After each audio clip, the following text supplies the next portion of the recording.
24장 4절에서 14절까지의 말씀.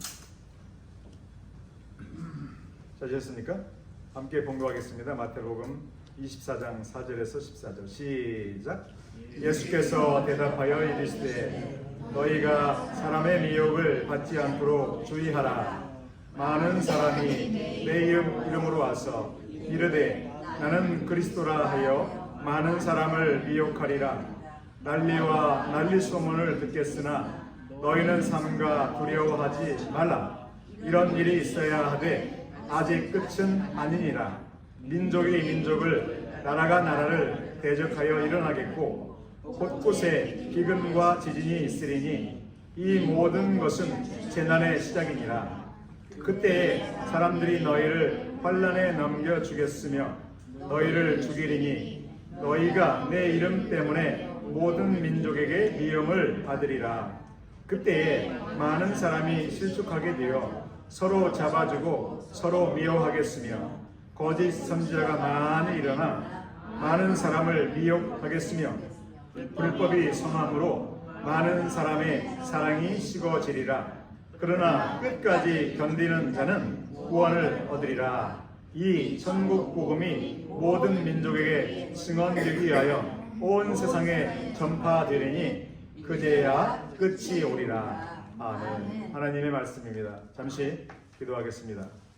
아버지 하나님, 오늘도 우리에게 생명의 말씀을 주시니 감사합니다. 2000년 이상의 시간이 흘렀지만 우리가 주님의 이 땅에 오심과 또 십자가의 죽으심과 부활하셔서 또 승천하심으로 말미암아 제자들이 주님을 경험한 것처럼 우리가 경험하지 못한 이 시대에 살고 있지만 이 시간 간절히 원하는 것은 우리가 2000년 전에 이전의 시대로 돌아가서 주님을 직접 만나고 또 주님께서 감람산에 오르셔서 마지막 때에 일어날 일들을 상세하게 가르쳐 주신 그 가르침을 우리도 공유하기를 원합니다. 우리가 그저 건성으로 아무런 생각 없이 말씀을 받는 것이 아니라 이 시간 증거되는 말씀이 그 당시에 예수님이 우리에게 증거해 주신 말씀으로 받을 때 우리에게 더 큰 은혜가 넘칠 줄로 믿습니다. 그리하여 마지막 때를 잘 대비하며 이기는 자로 견디는 자로 살 수 있고 복음을 전하는 자로 삶으로 말미암아 주님이 예배하신 큰 상급을 누릴 수 있기를 원하오니 이 시간도 은혜를 나리워 주시옵소서. 역사하여 주시옵소서. 이 자리에 참여하지 못한 사랑하는 주의 자녀들을 안보하여 주시기를 간절히 원하오며 예수님 이름으로 감사하며 기도하옵나이다. 아멘. 할렐루야. 아멘. 여러분 모두를 주님의 이름으로 환영하며 축복합니다. 오늘 저는 본문 말씀을 토대로 세상 끝에 일어날 징조, 세상 끝날에 어떤 일들이 일어날 것인지에 대해서 제자들의 질문과 예수님의 대답을 함께 상고해 보고자 합니다. 왜냐하면 그 말씀은 제자들에게만 주신 말씀이 아니기 때문에 그렇죠. 누구에게 주신 말씀이겠습니까? 오고 오는 사람들에게, 특별히 예수님을 주님으로 믿고 따르는 사람들에게 이 말씀을 주셨어요. 좀 이따 그 부분을 제가 다시 한번 설명해 드리려고 하는데요. 다시 말해서 우리에게, 나에게 이 말씀을 주셨기 때문에 이 말씀을 우리가 반드시 잘 이해해야만이 우리가 이 말씀의 목적을 달성할 수 있는 줄로 믿습니다. 예수님께서 이 제자들에게 이 말씀을 강론하신 때가 참으로 중요해요. 예수님께서 3년 만에 공생애를 사역을 감당하신 것 우리 잘 알고 있죠? 그래서 그 시점을 이렇게 생각할 때 우리가 구분하기 좋은 것은 6월절을 기준해서 그 시점을 예수님의 사역을 구분하면 참으로 좋아요. 첫 번째 6월절, 그리고 두 번째 6월절, 그리고 세 번째 6월절이 있고 예수님께서 이 땅에 마지막으로 보내신 유월절이 네 번째 유월절이에요. 공생애를 시작하시면서부터 계산을 할 때 오늘 본문의 배경은 마지막 유월절을 지나기 전에 직전에 이 말씀을 하셨어요. 마지막 유월절이라면 어떤 유월절입니까? 예수님이 예정하신 대로 계획된 대로 십자가에 달려서 나무에 달려서 피를 다 쏟으신 그 유월절이에요. 인류의 죄악을 대속하시는 그 시점, 바로 그 유월절을 앞두고 오늘 본문 말씀을 하셨다는 거죠. 그래서 상당히 분위기가 엄숙하고 정말 긴장이 감돌고 두렵고 떨리는 그러한 분위기에 놓여 있어요. 마지막 때 마지막으로 제자들에게 들려주신 말씀이죠. 부활하신 이전에. 그래서 이 말씀은 너무나 중요합니다. 아멘. 그래서 우리가 이 말씀을 꼭 잘 소화를 해야 되는데요. 3절에 보니까 그 말씀이 배경이 나옵니다. 예수님께서 감람산 위에 앉으셨을 때에 제자들이 조용하게 와서 질문을 하죠. 제자들의 지금 마음 상태가 어떤지를 알 수 있잖아요. 제자들의 마음이 기쁘지가 않아요. 뭔가 엄숙하고 뭔가 앞으로 일어날 일들에 대한 두려움이 있고 정말 예수님을 이제는 조금 떠나보내야 되는 그러한 그 시점에 있기 때문에 제자들의 마음은 사뭇 평소와 달라요. 특별히 그들이 예수님께 나와서 이 질문을 한 이유가 있어요. 제자들은 성전을 나올 때, 예루살렘 성전을 떠나 나올 때 그 성전의 모습을 보면서 그들이 성전의 장엄함에 의해서 압도된 상태였던 것 같아요. 그래서 성전을 보니까 너무나 화려하고 장엄하기 때문에 예수님에게도 말씀을 하고 싶은 거예요. 이 성전 건물이 얼마나 웅장합니까? 이 성전이 얼마나 아름답습니까? 하나님의 성전이. 이렇게 서로 대화하면서 예수님께도 그것을 말씀드리고자 할 때 예수님이 어떻게 말씀하셨습니까? 2절에 보니까 너희가 이 모든 것을 보지 못하느냐? 앞으로 일어날 일들을 너희들이 알지 못하느냐? 너희들이 앞으로 일어날 일을 안다면 성전의 웅장함을 너희들이 보고 그것을 말할 그러한 계제가 아니라는 거죠. 내가 진실로 너희에게 이르노니 2절 말씀에 하반절에 성전의 돌 하나도 돌 위에 남지 않고 다 무너뜨려지리라. 너희들이 이렇게 위대하게 여기고 있는 이 성전 얼마 가지 않아 다 무너지는데 돌 하나도 남지 않을 정도로 무너질 것이다. 말세에 어떤 일들이 벌어질 것인지 예수님께서 승천하신 후에 앞으로 이 땅에 벌어질 일들이 참으로 많잖아요. 아멘? 지금도 많이 벌어지고 있잖아요. 수많은 전쟁의 소문이 있고 난리가 있잖아요. 천재지변이 있잖아요. 또 천재지변뿐만 아니라 전쟁도 있고 사람들이 인위적으로 만들어내는 탐욕으로 말미암아 이제 약소국가를 침범하죠. 이런 여러 가지 재앙 중에 여러 가지 재난 중에 한 가지가 무엇인가 하면 성전이 무너지는 거예요. 예루살렘 성전이 무너져 버리는 거죠. 지금 성전이 없잖아요. 무너진 상태로 있기 때문에 지금도 아직 건축을 못하고 있어요. 그 성전이 무너지리라 이렇게 예수님께서 말씀하시니까 제자들이 이제 기가 죽은 거죠. 여러 가지 일들 중에 하나를 지금 예수님 말씀하신 거예요. 그렇기 때문에 이제 마지막 때에 언제 그런 일들이 언제 그 성전이 무너질 것이고 또 마지막 때에 어떤 일들이 벌어질 것입니까? 우리가 알기를 원합니다. 징조가 무엇인지 알려주시기 바랍니다. 이렇게 예수님께 질문을 하죠. 3절 보니까 주의 임하심과 세상 끝에는 무슨 징조가 있겠습니까? 세상 끝날은 어떤 날입니까? 주님이 오시는 날이죠. 같은 병행으로 이렇게 기록하고 있는데 주님이 재림하시는 때가 이 세상의 끝날이에요. 그래서 같이 연결해서 기록했는데 같은 말입니다. 무슨 징조가 있습니까? 우리가 어떻게 그 날을 알 수 있겠습니까? 좋은 질문인가요? 여러분 그런 질문 해보셨어요?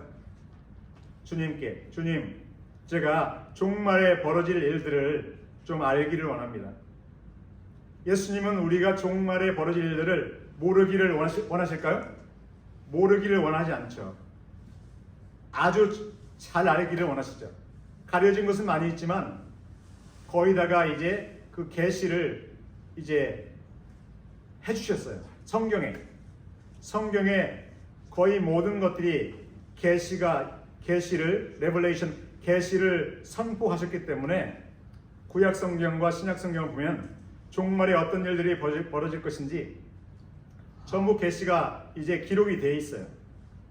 아직 신약 성경이 기록되지 않은 상태이기 때문에 일단 구약의 계시에 의하면 종말에 어떤 일들이 벌어질 것인지를 이미 설명하고 있는데 예수님은 그것을 근거로 해서 이미 선포된 말씀을 근거로 해서 제자들에게 오늘 말씀을 하고 계세요.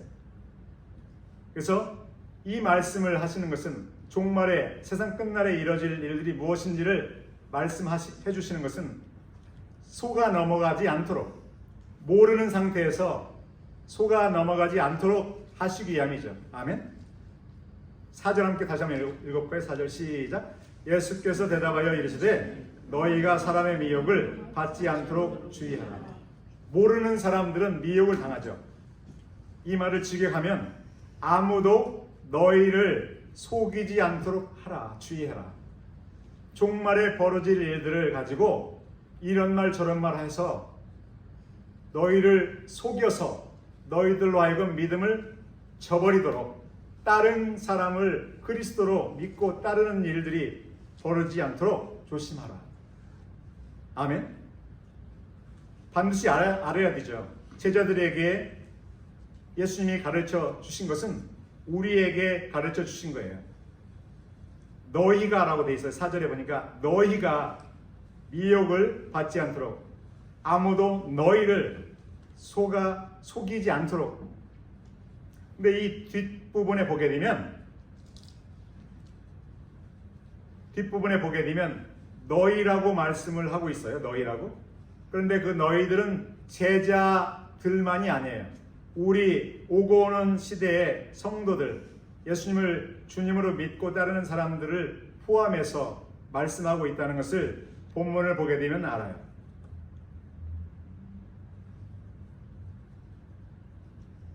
왜 그런가? 이 본문의 말씀을 보면 이 본문의 그 제자들은 오래 살아도 50년 이상 살지 않는 50년, 60년, 70년, 100년 이상을 살 수 없는 사람이 되잖아요. 근데 이 본문의 내용들을 보게 되면 100년 이후에 이루어질 일들이 여기에 다 나와 있거든요. 그렇다면 그 한 가지를 본다면 이 말씀들은 제자들에게만 주시는 말씀이 아니라는 것을 우리가 상식적으로 알 수가 있죠. 아멘. 우리에게 주시는 말씀, 모든 성도들에게 주시는 말씀이에요. 그래서 종말에 이루어질 일, 예수님께서 지금 말씀을 통해서 그들에게 제자들에게 알려주시고자 하는 말씀은 종말에 벌어질 일들을, 그 가장 중요한 일들을 확실히 알고 거짓말에 미혹되지 말라.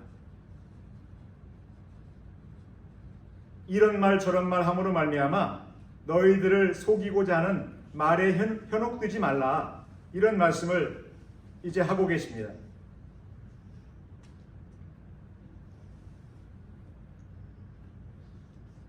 9절을 보겠습니다. 9절 함께 읽어볼까요? 시작. 그때에 사람들이 너희를 환난에 넘겨주겠으며 너희를 죽이리니 너희가 내 이름 때문에 모든 민족에게 미움을 받으리라. 아멘. 10절 계속. 그때에 많은 사람이 실족하게 되어 서로 잡아주고 서로 미워하겠으며 11절. 거짓 선지자가 많이 일어나 많은 사람을 미혹하겠으며. 아멘. 이런 일들이 계속적으로 이루어진다는 거죠. 제자 12제자들은 하나같이 순교를 당한 사람들이에요. 이 말씀을 보게 되면 9절에 너희를 환난에 넘겨주겠으며 너희들을 환난에 넘겨주겠으며 너희들을 죽일 것이다.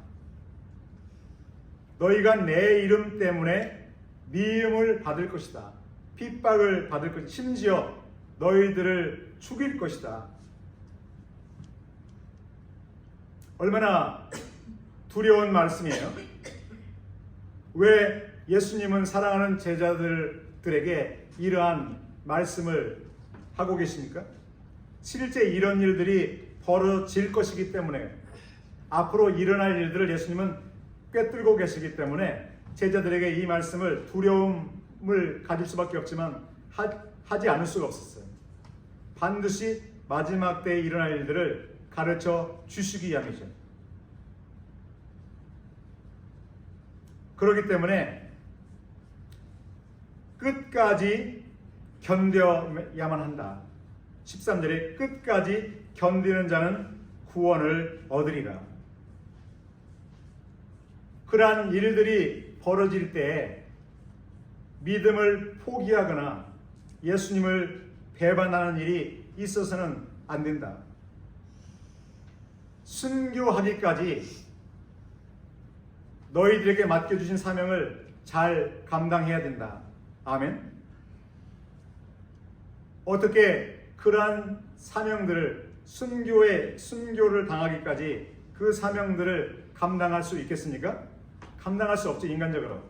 우리가 예수님께서 십자가를 지시고자 할 때 그 제자들의 모습을 보면 알 수 있잖아요. 그들이 예수님의 그 붙잡히심을 그 시기에 시점에 하늘같이 예수님을 피해서 도망가지 않았습니까? 이런 일들이 실제 벌어진다는 것을 알고 있는 지식만으로는, 예수님이 오늘 이 본문에서 말씀하시는 이 내용을 우리가 알고 있는 것만으로는 우리가 이길 수가 없어요. 제자들이 그것을 보여줬어요. 예수님이 십자가를 지실 때 제자들이 하늘같이 주랭랑을 쳤잖아요. 목숨이 위태함을 느끼고 위기함을 느껴서 떠나갔잖아요. 이 내용을 알고 있는 것으로는 그들이 이 핍박과 순교를 이길 수가 없는 것이죠. 예수님께서 왜 사랑하는 제자들에게 이러한 고난을 허락하시는가? 왜입니까? 그들을 위함이에요. 우리는 하나님의 고난이 우리에게 임하면, 또 세상 사람들이 우리를 핍박할 때 우리는 오해할 수가 있습니다. 왜 나에게 이러한 핍박을 허락하시고 고난을 허락하십니까? 오해할 수가 있는데, 그것은 우리를 위함이라는 것을 우리는 알아야 돼요. 어디서 그것을 알 수 있습니까? 마태복음 5장을 보게 되면 10절의 말씀을 보면 의를 위하여 박해를 받는 자는 복이 있나니 천국이 그들의 것이니라. 박해를 오히려 받은 사람이 복이 있다고 말씀해요. 나로 말미암아 너희를 욕하고 박해하고 거짓으로 너희를 거슬러 모든 악한 말을 할 때는 너희에게 복이 있나니. 사람들이 너희를 칭찬할 때 너희가 복이 있다라고 말씀하지 않고 오히려 사람들이 예수님으로 인해서 너희를 욕하고 박해하면 복이 있다. 아멘. 12절 결론적으로 마태복음 5장 12절의 말씀. 기뻐하고 즐거워하라. 하늘에서 너희의 상이 큼이라. 누가 상을 받습니까? 열심히 경주를 한 사람이 1등을 할 수 있잖아요. 남보다 땀을 흘리고 훈련하고 실제 경주의 날에, 시합의 날에 그 실력을 발휘하는 사람. 겉에서 보이지 않죠. 그가 1등 할 때는 그가 얼마나 단련했는지 보이지 않지만 그는 알고 있어요. 얼마나 경주에서 1등을 하기 위해서 얼마나 피땀을 흘렸는지. 그죠? 마찬가지죠. 이 땅 가운데 우리가 주님을 위해서 은혜를 주신, 갚으실 수 없는, 우리가 갚을 수 없는 은혜를 주신 예수님의 은혜를 받은 사람으로서 예수님을 사랑하는 마음으로 예수님이 원하시고 분부하신 전도의 사명을 감당하기 위해서 알게 모르게 최선을 다하는 사람, 핍박과 순교를 감수하면서까지 감당한 사람과 그저 예수님만 모시고 구원받은 것만 이제 구원받은 것으로 만족하고 전혀 다른 사람에게 전도하지 않는 사람과 비교할 수 있습니까? 또한 로마서 10장의 말씀을 보게 되면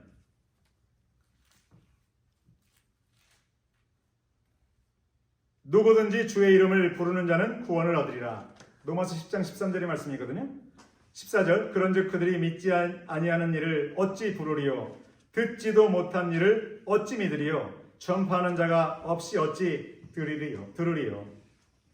우리가 전파해야만 하고 핍박을 감수하면서까지 우리가 전파해야만 하는 이유는 무엇입니까?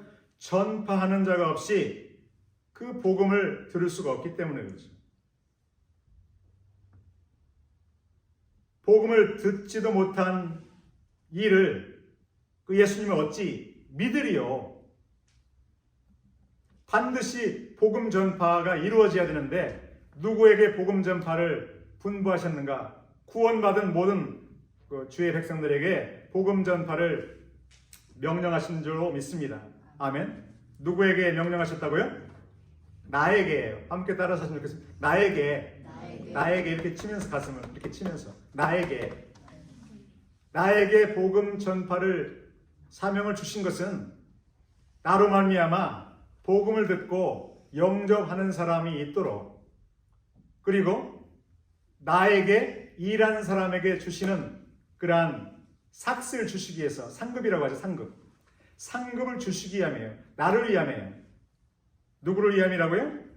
나를 위함. 구원받는 사람을 위함이지만 더 우리에게는 나를 위함이죠. 우리를 위함입니다. 그래서 마태복음 24장 13절 함께 다시 한번 읽어볼까요? 시작. 그러나 끝까지 견디는 자는 구원을 얻으리라. 끝까지 견디는 자는 영혼 구원만 얻는 것이 아니에요. 상급을 다 포함하는 거예요. 상급.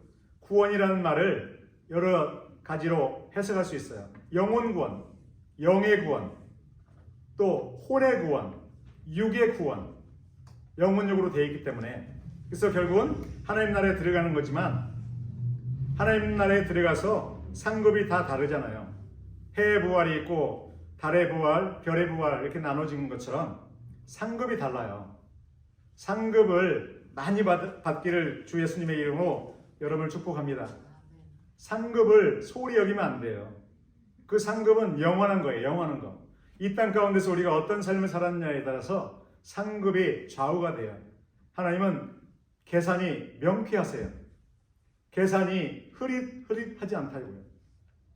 사람의 평가와 계산은 실수가 있지만 하나님의 평가는 명쾌하다니까요. 그래서 생명책에 다 상급받을 행위들을 기록하고 계세요. 지금도. 아멘. 냉수 소자에게 냉수 한 컵을 대접한 것도 기록하신다고요. 아멘. 그런데 이 땅 가운데서 복음을 전하는 일은 쉽지가 않아요.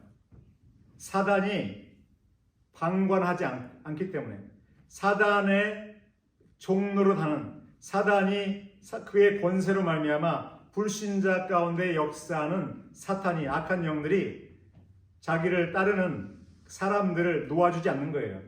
자기의 수하에 있기 때문에 전쟁을 벌여서 쟁취해야 돼요. 민족과 민족이 서로 전쟁을 벌여서 땅을 뺏고 이제 승리하는 민족은 이제 권세를 갖고 있죠. 그래서 우리가 권세를 가지고 사단에 눌려 있는 사람들을 이제 자유케 해야 돼요. 누가복음 4장 18절의 말씀처럼 주의 영이 내게 임하였으니 주님의 성령이 예수님 안에 있다는 거예요. 계시다는 거예요. 왜? 여호와께서 기름을 부으셨기 때문에 예수님에게 메시아로서 그리스도로서 기름을 부으셔서 그 영이 예수님에게 임재해 있는 거죠. 그의 영으로 말미암아 예수님께서 파송을 받아서 이제 눌린 자를 자유케 하고 눈먼 자를 보게 하고 압제당하는 자를 자유케 하고 주의 성령으로 말미암아 그 사역을 감당하신 것처럼 예수님께서 우리가 이 말세에 일어날 일들을 알고 있을지라도 우리의 힘으로 이것을 핍박을 이길 수 없기 때문에 마치 베드로처럼 오순절 이전에 제자들은 하나같이 연약했습니다. 그러나 그들이 오순절을 경험하면서 성령의 세례를 받을 때 비로소 이들이 복음을 전했어요. 그 전에도 복음을 전했어요. 마태복음 10장이나 누가복음 10장에 보게 되면 제자들이 파송을 받았잖아요. 12제자가 파송을 받았고 70인 제자들이 파송을 받아서 복음을 전했어요. 그때 예수님이 그들에게 능력과 권세를 이제 주었기 때문에 그 앞에는 성령이라는 말이 없어요. 성령을 부어주었다는 말이 없지만 능력과 권세를 주셨기 때문에 그들이 귀신들을 쫓아버리고 병자들을 치료했어요. 아멘? 그러나 일시적인 일들이었어요. 그래서 제자들이 오순절에 성령을 받았을 때 달라진 점이 뭐였습니까? 핍박을 이겨요. 성령으로 말미암아 환난을 이겨요. 죽임 당하는 것을 두려워하지 않아요. 이게 성령이 주시는 능력이죠. 아멘. 그래서 우리도 마찬가지죠. 이 땅 가운데서 우리에게 부여하신 그러한 전도의 사명을 감당해야 되는데 왜 감당해야 됩니까? 14절 읽어볼게요. 마태복음 24장 14절 시작. 이 천국 복음이 모든 민족에게 증언되기 위하여 온 세상에 전파되리니 그제야 끝이 오리라. 아멘. 유대인들만 제자 12명만 제자 삼으시고 이제 마무리하시는 것이 아니라 예수님은 온 민족들이 구원받기를 원하셔서 작정하셔서 복음을 전파하게 분부하셨어요. 모든 민족에게 증거가 되어야 돼요. 복음이, 전국 복음이. 누구에 의해서요? 우리에 의해서, 나에 의해서. 그래서 온 세상에 전파되리니 그제야 끝이 오리라. 예수님이 제자들에게 미혹을 당하지 말라라고 할 때 왜 미혹을 당하지 말라라고 하신가? 왜 아직 이런 저런 일들이 전쟁과 기근이 있고요. 또 핍박이 있고 적그리스도와 거짓 선지자들이 나타나서 사람들을 잡아서 죽이고 살해하고 이런 일들이 여러 가지 일들이 벌어질 거예요. 어떤 사람은 심지어 내가 그리스도다. 자칭 그리스도라고 말해요. 근데 이 본문에 보게 되면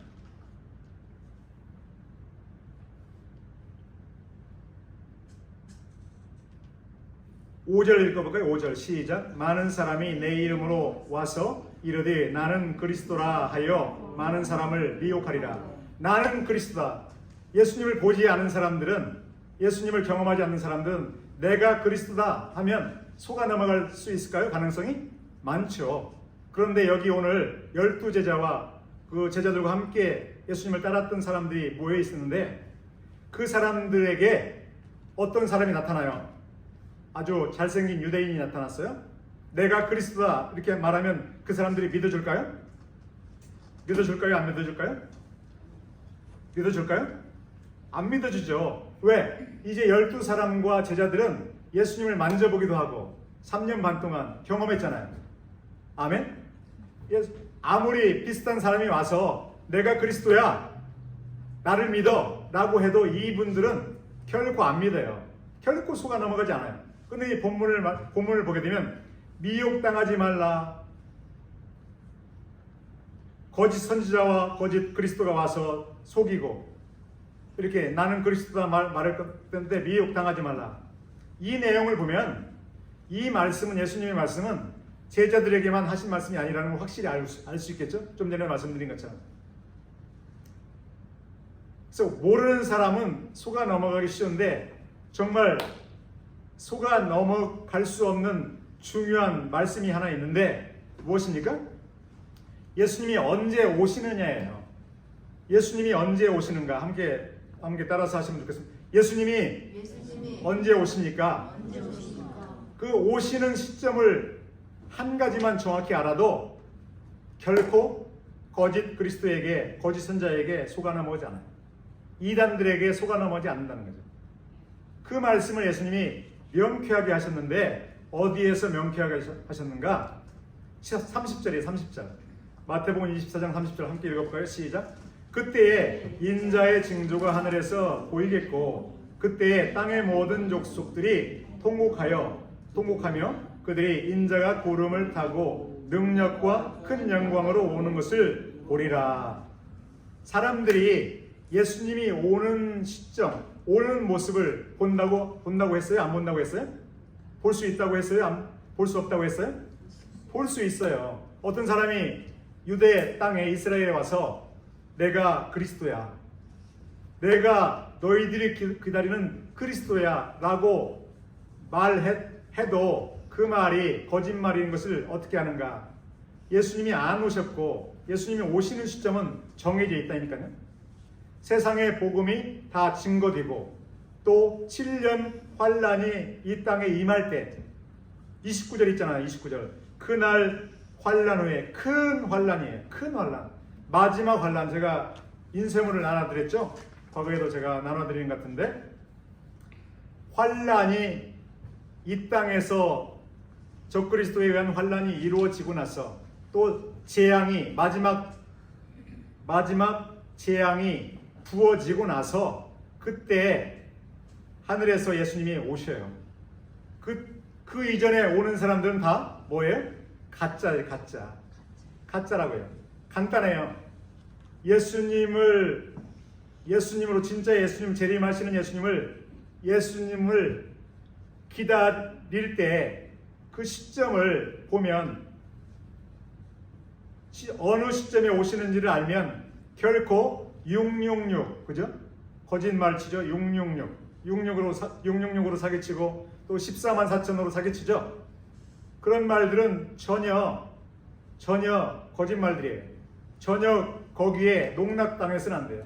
어떤 사람이 복음을 전하는 사람이 종말에 이루어질 이제 일들에 대해서 복음을 전하는 사람이 예수님의 재림의 시점을 오늘 본문에서 오늘 읽진 않았지만 예수님이 증거하시는 것처럼 이렇게 증거하지 않으면 다 어떻게 돼요? 거짓말이라고 알아야 돼요.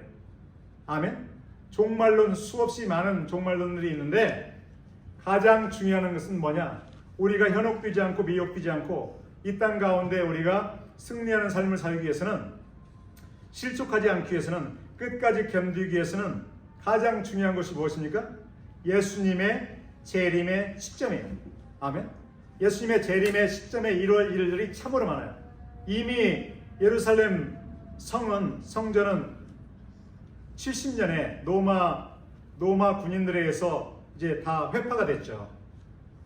그런데 15절에 보면 너희가 선지자 다니엘이 말한 바 멸망에 가증한 것이 거룩한 곳에 선 것을 보거든 이렇게 되어 있어요. 멸망에 가증한 것은 우상이죠. 우상. 마지막 적그리스도가 이 땅에 출현해서 유대 성전의 제3성전이죠.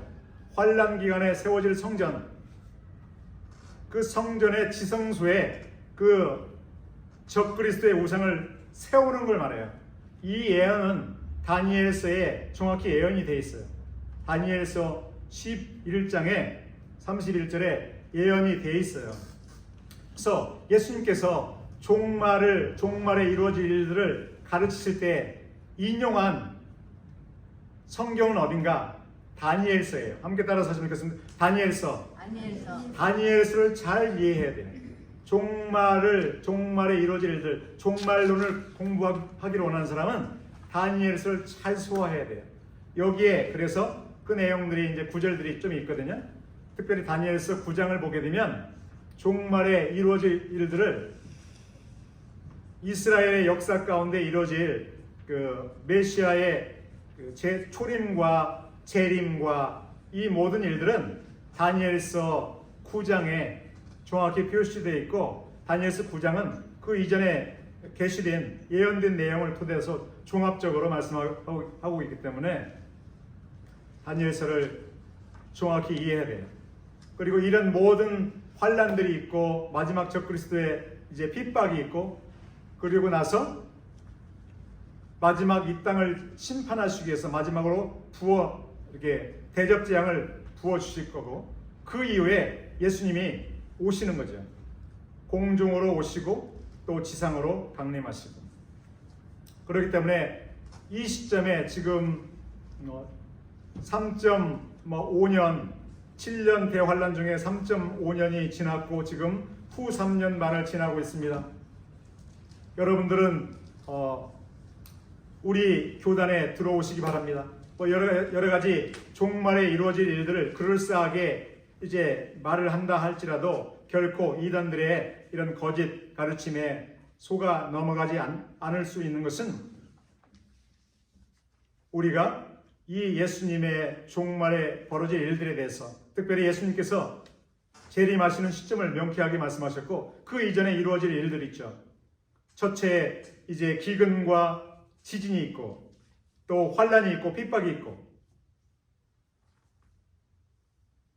여러 가지 전쟁의 소문이 있고 이런 일들이 벌어지는 것을 통해서 우리가 이 시점을 이제 가름할 수 있지만 우리가 가장 우리에게 분부하신 이제 일들은 가장 중요한 일은 무엇입니까? 14절의 말씀처럼 천국 복음을 모든 민족에게 증거하는 것이죠. 아멘. 우리에게 맡겨주신 지역이 있어요. 이 지역에서 우리가 담대히 또 증거해야 되고 또 선교 사역을 동참함으로 말미암아 세계 선교에 이제 복음을 전해야 되죠. 어제 연주현 장로님이 우리 당회원 장로님들에게 보내왔어요. 메일을. 그 남미 사람들이 그 국경을 넘어서 넘어오잖아요. 국경에 담이 없고 또 강이 있는 쪽으로 이제 목숨을 걸고 넘어와요. 살기가 너무 어렵고 또 가족들을 위해서 희생을 넘어오는 거죠. 그래서 난민 사람들이 뭐 아기에서부터 어른까지 넘어와서 제가 전도 나갈 때 가끔 만나거든요. 그래서 그분들이 이제 교회를 찾아가는 거예요. 브루클린의 한 그 스페니시 교회를 찾아가는데 35명 정도 예배를 드리는데 120명으로 늘었대요. 그분들이 와서 그러면 교회가 그분들을 섬겨야 할 거 아니에요. 그죠? 또 점심도 공급해야 되고 그들이 필요한 뭐 또 옷까지도 준비해서 재정적으로 어려운 거죠. 그래서 노예를 통해서 각 교회에 재정 후원, 선교 후원을 하기를 요청해서 보내왔어요. 그래서 우리가 상의해서 최소한 우리가 선교를 하는 마음으로 우리가 정해서 하기로 했습니다. 잘한 것입니까? 선교 사역이에요. 그것도 우리가 그들을 직접 양육하지 못하지만 그들을 책임지고 있는 그들을 받아서 그들을 이제 가르치고 복음으로 가르치고 그들이 불법으로 왔지만 이 땅 가운데 잘 정착함으로 말미암아 그들이 예수님을 믿고 영접하고 그들이 어떻게 됩니까? 고국에 살고 있는 믿지 않는 형제자매들 또 고국의 동족들을 어떻게 하겠어요? 복음을 전하죠. 우리가 이렇게 죽음을 각오하고 넘어왔습니다. 신분도 없이 넘어왔지만 미국이라는 나라에서 특별히 장로 교회에서 우리를 받아주었습니다. 아멘. 얼마나 감사한 일입니까? 그래서 하나님의 은혜를 그들이 깨닫게 되는 거죠. 이 말씀으로만이 아니라 실제 그 사랑을 나눔으로 말미암아 그들이 한 사람 한 사람이 변화가 되어서 정말 예수님의 받은 은혜를 그들이 다시 남들에게 나눌 수 있는 이런 수준에 이르기까지 그들이 섬김을 받아야만이 가능하지 않겠습니까? 선교 사역이죠. 우리가 나가지 않지만 그렇게 도와줄 수 있고 우리가 사역에 동참할 수 있는 일들이 많죠. 우리도 너무도 어려운 형편이지만 그럼에도 불구하고 우리가 나눌 때 주님께서 우리를 기뻐하시고 우리의 사역을 또 부흥시키시고 또 우리의 사역 가운데 구원받는 사람들이 많아질 줄로 믿습니다. 오늘 말씀을 맺겠습니다. 말세에 특별히 마지막 때에 일어날 일들은 우리는 명쾌하게 알아야 돼요. 마지막 때에 세상 끝날에는 어떤 일이 벌어지는가? 예수님이 재림하시니, 예수님이 우리에게 이 땅에 재림하셔서 이 땅 가운데 하나님 나라를 완성하는 거예요. 근데 그 전에 벌어질 일들이 너무 많아요. 성전조차도 무너졌어요. 성전이 성전의 기능을 감당하지 않았기 때문에 무너진 거죠. 하나님의 공의입니다. 이 땅 가운데 마찬가지예요. 교회가 교회의 기능들을 감당하지 못하면 예루살렘 성전도 무너졌는데 허락하셨는데 허락 안 하시겠어요? 무너질 수가 있어요. 우리 성전이 이제 육신적인 성전이고 건물이지만 예배당이지만 우리 예배당의 기능을 잘 감당해야 돼요. 진정한 성전은 우리죠, 우리. 예수님을 모신 사람들, 성령을 모신 사람들이 성전인데 성전이 마지막 때에 어떻게 살아야 되는가? 성령의 충만함을 받아야 돼요. 왜 그런가? 마지막 때는 더욱더 어려울 때 우리 힘으로 이길 수가 없어요. 핍박을 이길 수 없고 환난을 이길 수 없어요. 결코 이길 수 없어요. 우리 힘으로. 그래서 성령을 부어주심으로 우리가 복음을 전할 때 핍박 가운데서도 끝까지 예수님을 주님으로, 예수님은 나의 구세주이십니다. 예수님은 나를 위해서 피를 흘리셨습니다. 예수님은 나를 위해서 천국을 예비하셨습니다. 당신도 나를 핍박하지 말고 예수님을 믿으십시오. 그리하면 구원을 받습니다. 누구든지 주의 이름을 부르는 자는 구원을 받습니다. 형제님, 예수님을 영접하십시오. 나를 핍박하는 사람들에게까지 그렇게 할 수 있는 것은 나의 힘으로 하지 않죠. 내가 핍박을 당하고 심판대 앞에 섰을 때 무슨 말을 할 것인지 염려하지 말라 이렇게 말씀하셨죠. 너희들에게 할 말을 물려주신다고 말씀하셨죠. 누가 우리에게 변호할 말을 우리에게 있는 우리가 영접한 예수님을 이제 증거할 수 있습니까? 변호할 수 있습니까? 성령께서 하실 때만이 가능한 줄로 믿습니다. 아멘. 이 시간 우리가 마지막 때에 일어날 일들, 하나님이 살아계시지가 않아서가 아니라 영적인 전쟁 가운데 눌려있는, 마귀에게 눌려있는 사람들을 끄집어내기 위해서는 전쟁이거든요. 영적 전쟁이기 때문에 치열한 영적 전쟁 가운데 우리가 말세를 보내고 있다는 것을 사실 우리가 인식해서 우리가 어떠한 삶을 살아야 될 것인가. 먹고 마시는 삶을 위해서가 아니라 우리가 한 영혼이라도 주님께로 인도하기 위해서 우리가 늘 깨어서 기름 부음을 받아서 우리가 최선을 다하는 복음 전도에 최선을 다하는 저희들 되기를 이 아침에 주님의 이름으로 간절히 소원하며 축복합니다. 기도하겠습니다. 아버지 하나님, 마지막 때에 일어날 일들을 제자들은 두려워하면서 예수님께 질문하였습니다. 주여, 우리도 제자들의 심정으로 이 마지막 때에 일어날 무시무시한 핍박과 환난과 재난들이 있는데 우리가 대처하지 못하고 인식하지 못하고 깨어있지 못하고 평범한 삶을 산다면 우리는 실족할 수밖에 없음을 고백하지 않을 수 없습니다. 주여, 늘 예수님의 말씀을 마음판에 새기고 이 어려운 시기에 눈에 보이지 않지만 치열한 영적 전쟁 가운데 우리를 공격하며 한 사람도 뺏기지 않으려고 발버둥치는 마귀의 괴계를 우리가 물리치고 대적하고 무너뜨리기 위해서 얼마나 우리가 깨어 기도하며 성령으로 충만함을 받아야 하는지를 우리가 알기를 원합니다. 주여, 도와주시옵소서. 하루하루가 그저 지나가지 않게 하시고 아직도 가정 가운데 믿지 않는 이제 가장이 있습니까? 또한 자녀들이 있습니까? 주여, 저들을 방관하지 말게 하시옵소서. 그들을 방관하는 것은 우리가 영적 전쟁에서 패배하는 것일 수밖에 없습니다.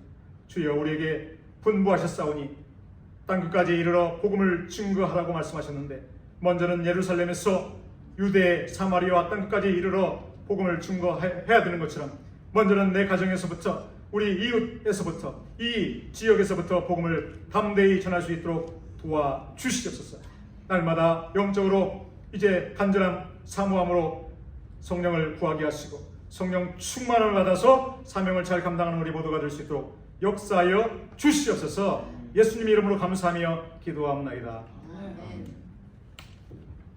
찬송가 50장 부르시면서 예물 공헌하겠습니다.